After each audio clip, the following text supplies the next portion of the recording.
আজকের মঙ্গলবার, জয় মঙ্গলবারের পুজো, তাই জন্য সকাল সকাল স্নান টান করে নিয়েছি। বেশ সকালবেলা উঠেছিলাম 6টা বাজতে, আর উঠে সমস্ত ঘরের কাজ টাজ করে জেঠিমার কাছে চলে এসেছিলাম, কারণ জেঠিমার বাড়িতেই সমস্ত জোগাড়গুলো হয়, সবাই মিলে একসঙ্গে করি। তো দেখতেই পাচ্ছ জেঠিমার চন্দনটা নিয়ে বেশ করে চন্দন বাটছি। আগের দিন রাতে জব আর ধান ছাড়িয়ে রেখেছিলাম, আর এখানে মা তুলসী পাতা, কলা পাতা, কাঁঠাল পাতা, বেলপাতা, দূর্পা সব তুলে রেখেছে। আমি জাস্ট জোগাড়গুলো করে দেবো। চন্দন ঘষে নিলাম, চন্দন আর সিঁদুরের টিপ দিতে হয়। এই যে কলা পাতার খিলি করতে হবে, কলা পাতা ছিঁড়ে নিয়েছি। এই কলা পাতাতে 17খানা ওই ধান ছাড়ানো, অনেকে ধান ছাড়িয়ে দেয়, অনেকে আতপ চালও দেয়। তো ধান ছাড়িয়ে ওই যে 17খানা ধান দিয়ে দিলাম, আর দিয়ে দেবো 17খানা জব ছাড়ানো। এই একটা একটা করে গুনে গুনে দিতে হচ্ছে। 3টে খিলি করব, আমার বড়দি ভাইয়ের আর জেঠিমার। মা তো করবে না। তো যাই হোক, তোমরা কারা কারা এরকম জয়মঙ্গলবারের ব্রত পালন করো আমাকে কিন্তু বলো। আর আমরা এটা ছোটোবেলা থেকেই করি, প্রায় তখন আমার 12 বছর, তখন থেকেই করা হচ্ছে।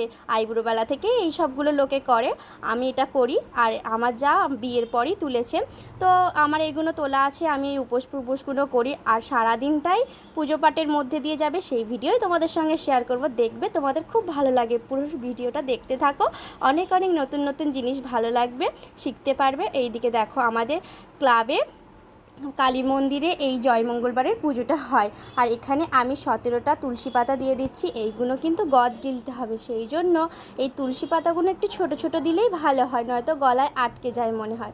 আর আমি দূর্বা বেছে নিচ্ছি 17খানা, মানে সব কিছুই 17খানা করে করে করতে হবে আর কি।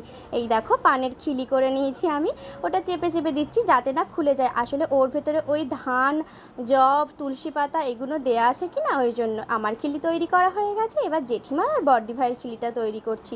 দেখো প্রত্যেকটা খিলি আমি সুন্দর করে করে রেখে দিচ্ছি। আর খিলির নিচে কি সুন্দর দূর্বা গাছ দিয়ে দিতে হয়েছে 17খানা করে। আর কাঁঠাল পাতা, বেলপাতাগুলো 17টা করে লাল সুতো দিয়ে আমি সুন্দর করে বেঁধে গুছিয়ে রেখে দিয়েছি। এবার দেখো একটা একটা করে চন্দন যে বাটলাম, সেই চন্দন আর লাল সিঁদুরের ফোঁটা দেবো। আলোটা অনেকটাই পাওয়া যাচ্ছে না, অন্ধকারে তোমাদের দেখাতে পাচ্ছি না। আসলে একটা জায়গায় ফোন রেখে তো করতে হয়, আমার তো ফোন ধরার মতো কেউ নেই। তো দেশলাই কাঠি দিয়ে দেখো আমি 17খানা চন্দনের ফোঁটা, 17খানা লাল সিঁদুরের ফোঁটা দিয়ে দিচ্ছি। এতে আর কি এইগুলো মানে যেগুলো আমরা শিখেছি করেছি, আগে হাত দিয়ে আঙুল দিয়ে করতাম, তো সৌন্দর্যের জন্য একটু দেশলাই কাঠি দিয়ে করছি আর কি। জেঠু বাজারে যাবে বলে জেঠু রেডি হচ্ছে, দেখো একদম ড্রেস পরে। আমি এইদিকে কাজে ব্যস্ত, ওইদিকে বাবুকে স্কুলে দিয়ে এসে ও বাড়ি যেয়ে চলে এসছে। আমি তাড়াহুড়ো করছি, ও আবার এসেছে, ওকে চাটা করে দিতে হবে। আর আমি সকাল থেকে জল অবধি খাইনি, ভাবলাম পুজো টুজো সেরেই তারপরে আমি জল খাবো। আর ওদের জন্য একটু ভাত আর ডাল তরকারি করে দিয়েছিলাম, বাবু আর ওর বাবা খাবে কি না। তো ওই ভাত বসিয়ে দিয়ে আমাকে মন্দিরে 10 বার ছুটতে হচ্ছিল। একটা একটা করে করতে অনেকটাই সময় লেগে যাচ্ছে দেখো বন্ধুরা। আর এইরকমভাবে করতে বেশ ভালো লাগে, সবাই মিলে একসঙ্গে সবার জন্য।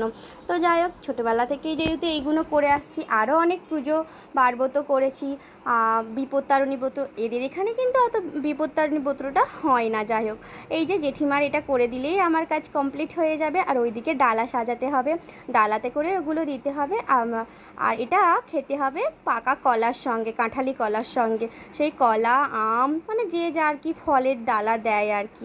আমিও দিয়েছিলাম, ফল দিয়েছিলাম 3-4 রকম, আর আতপ চাল দিয়েছিলাম। একটা ডালাতে আতপ চাল আর দক্ষিণে না দিলে সেই নাকি ডালাটা সম্পূর্ণ হয় না। এই যে আমার 3টে খিলি কমপ্লিট। এগুলো আমরা খিলি বলি, তোমরা কি বলো আমায় কমেন্ট করে বলো বন্ধুরা। আমার দেখো রেডি হয়ে গেছে, কি সুন্দর লাগছে না, লাল সাদা। তো এই চুবড়িতে আমি রেখেছি বেলপাতাটা, এই যে কাঁঠাল পাতাটা 17টা গুনে সুন্দর করে বেঁধে নিয়েছি। আর এখন গাছ ভর্তি কচি কচি কাঁঠাল পাতা, বেলপাতা, এত সুন্দর পাড়তে লাগে না, বেশ ভালো লাগে। আর 2 দিন পর দেখবো বেলপাতাগুলো শুকনো হয়ে যাচ্ছে। এই যে আমার বাঁধা কমপ্লিট হয়ে গেল। এবার আমি ডালা গুছিয়ে নিয়েছি, ডালা গুছিয়ে নিয়ে যে মন্দিরের দিকে চলে এলাম।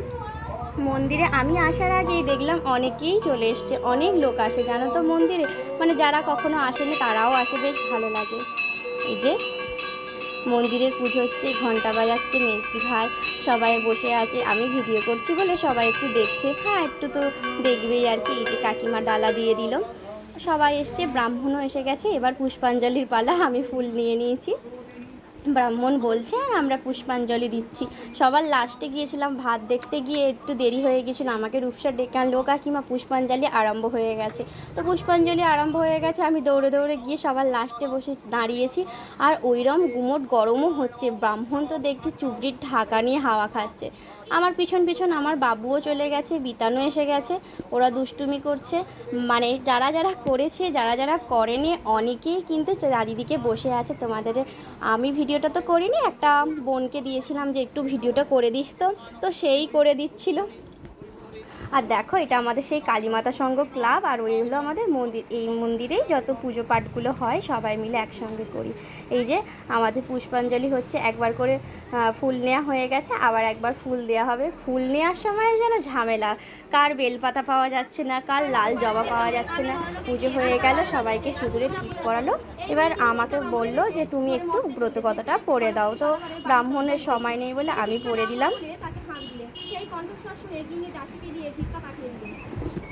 ব্রাহ্মণের এমনই অবস্থা, ব্রাহ্মণ বই আনতেই ভুলে গেছে।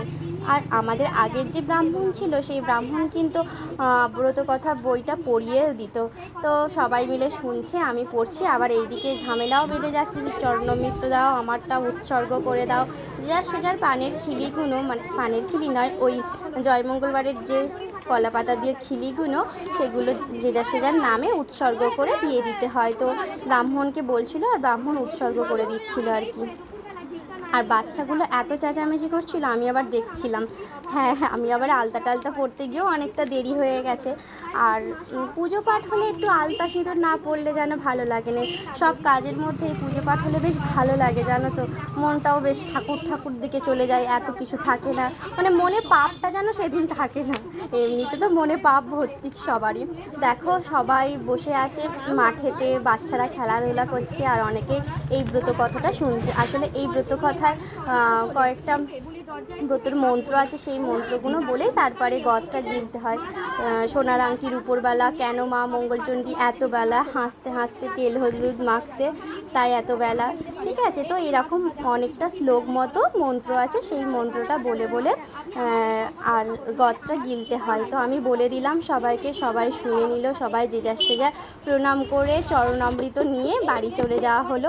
আর আমার বাবু দুষ্টুমি করে বলছে, মা এটাকে নেবো, আমি একটু জলার মাঠে খেলতে যাব, আমি একটু সাইকেল নিয়ে জলায় নামবো। আমি পড়ছি, দেখতে পাচ্ছেন। এইদিকে ব্রাহ্মণ ওনার পুডলি গুছিয়ে চলে গেল, আর আমরা সবাই মিলে ব্রতকথা শুনছি। দেখতে পাচ্ছ নিশ্চয়ই কতটা রোদ এসে গেছে, আর রোদে দাঁড়িয়ে পড়ছি, আমার ঘাম মাথা থেকে গড়িয়ে একদম বয়ে পড়ে যাচ্ছে। জানি না ভগবান আমার জন্য কি রেখেছে, এত নিষ্ঠা সহকারে, মানে নির্জলা হয়ে। তখন বেলা 11:30 বেজে গেল, তখন অবধি আমি পুজো করছি কিন্তু। হ্যাঁ, আর এদিকে ভাত বসিয়ে দিয়ে আসছি, জানি না ভাতের অবস্থাটা কী অবস্থা। এসে দেখি না ভাত আমার গলে গেছে। একা হাতে সংসার হলে মনে হয় এরকমই হয়, বাবুরা আবার খাবে, খিদে পেয়ে যাবে। ওকে বলেছিলাম যে আমার জন্য একটু চিড়ে মুড়ি, দই, কলা এইসব আনতে। অ্যাকচুয়ালি এইগুলোই খেতে হয়, এগুলোকে ফলাহার বলে, জয়মঙ্গলবারে এইগুলোই খাওয়ার নিয়ম আর কি।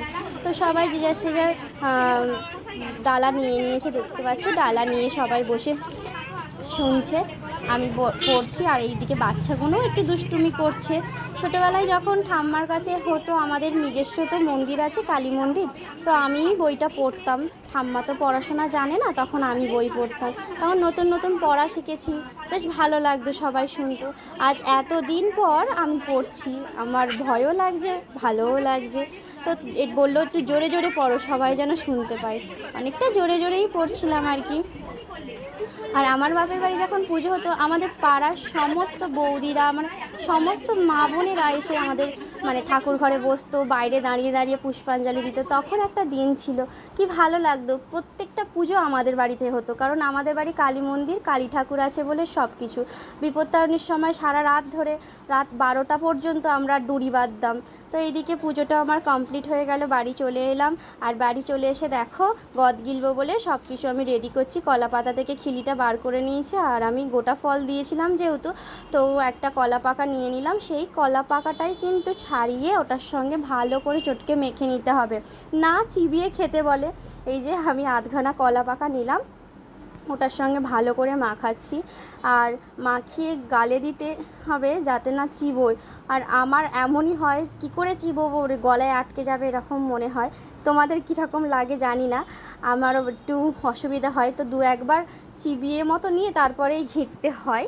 মানে দাঁত দিয়ে না চিবালে ওই পাগলে পাগলে আর কি বুড়োদের মতো খেতে হয়। তো মা মঙ্গলচণ্ডীর নাম স্মরণ করে আমি আমার গদটা গিলছি, তোমাদের দেখো, তোমরাও দেখছো।